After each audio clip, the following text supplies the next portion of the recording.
Ada ke Cilodong, Depok, Jawa Barat untuk melihat usaha pembuatan pizza berukuran mini yang harganya juga mini. Bagi Anda pecinta masakan Jepang, saya akan mengajak Anda untuk melihat usaha catering makanan khas negeri Sakura.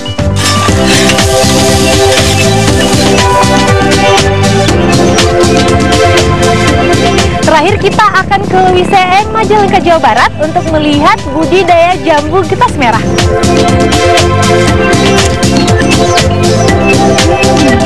Bersama saya Sadani Saleh, inilah Beranda Jelang Siang selengkapnya.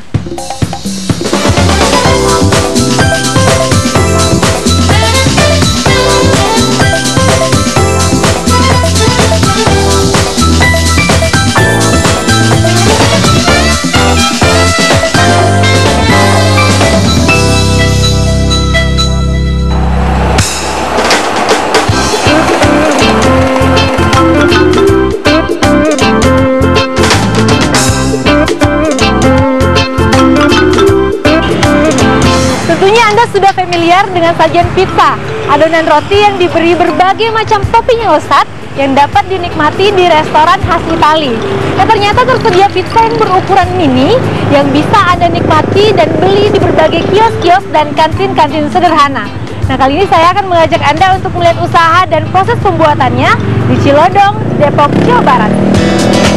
Usaha pizza mini dirintis oleh seorang pengusaha muda bernama Ibnu Hariwibowo sejak awal 2011. Halo Mas Ibnu. Ya, sekarang saya sedang bersama Mas Ibnu yang merupakan pemilik dari usaha pembuatan pizza berukuran mini yang saya ceritain tadi. Mas, ini ide awalnya kenapa tertarik untuk membuat usaha di bidang ini tuh dari mana, Mas? Pizza masih menjadi makanan untuk orang-orang menengah atas. Kita bisa lihat mungkin di resto-resto yang harganya ya untuk orang-orang bawah nggak sanggup lah. Kita mau coba buat dengan rasa yang sama, tapi dengan harga yang murah, makanya kita buat pizza mini ini. Untuk membuat adonan pizza mini diperlukan bahan-bahan seperti tepung terigu, air, mentega, dan ragi. Sedangkan untuk toppingnya menggunakan saus tomat dan saus sambal, bawang bombay, oregano, sosis sapi, dan sosis ayam. Tak ketinggalan olahan kacang kedelai dengan cita rasa menyerupai daging ayam bagi penggemar pizza vegetarian.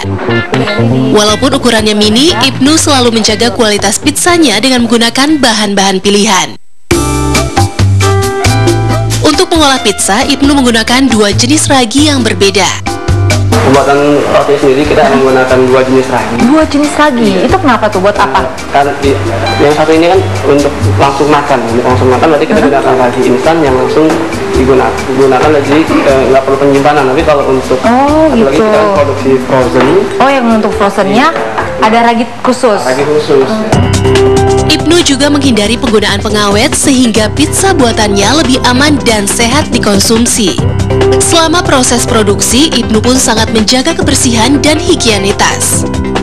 Ia mewajibkan karyawannya mengenakan masker, penutup kepala, dan sarung tangan saat sedang memproduksi pizza. Sekarang saatnya mengolah roti pizza. Tepung terigu, mentega, dan air dicampur menjadi satu dan diaduk di dalam mesin khusus. Mas, setelah tadi proses pencampuran tepungnya, terus ini proses apa namanya, Mas?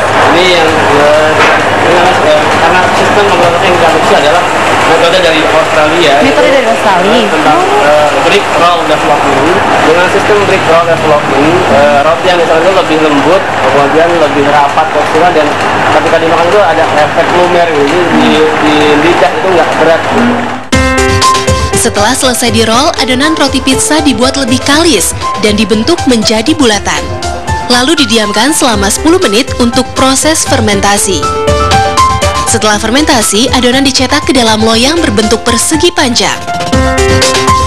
Adonan diratakan mengikuti bentuk loyang, lalu ditusuk-tusuk menggunakan garpu agar permukaan pizza rata dan tidak menggelembung.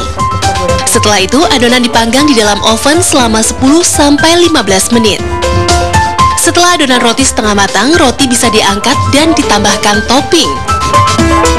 Topping keju ini dibuat sendiri oleh Ibnu sebagai ciri khas pizzanya. Saatnya kita menaruh toppingnya di atas pizza. Yuk, Mas. Setelah topping disusun di atas olesan saus, saatnya ditambahkan cream cheese.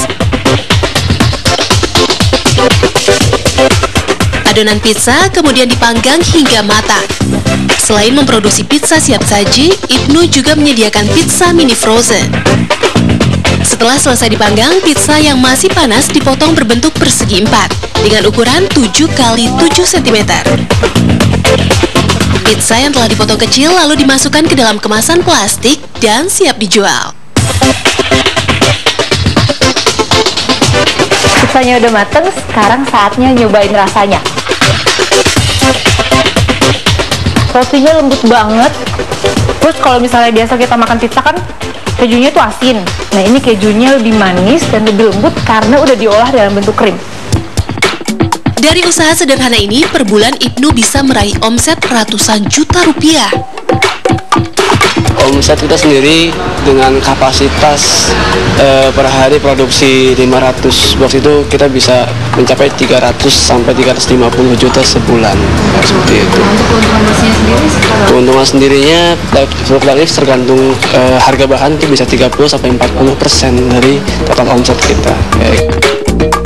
Kini Ibnu mempekerjakan 15 karyawan untuk membantu usahanya. Sedangkan untuk penjualan, Ibnu menggunakan jasa pengantar yang siap membawa pizza ke berbagai kantin dan kios di daerah Depok, Jakarta, dan Bandung. Rasanya sesuai dengan lidah kita. Kalau pizza yang mahal itu kan agak aneh dikit ya. Pizza siap saji dijual dengan harga 1.500 per potong. Sedangkan pizza frozen harganya 15.000 per paket, yang terdiri dari adonan pizza, saus, dan cream cheese siap saji. Nah, setelah ini saya masih punya liputan usaha dan budidaya unik untuk Anda. Jadi jangan kemana-mana, tetap di Beranda Cusiak.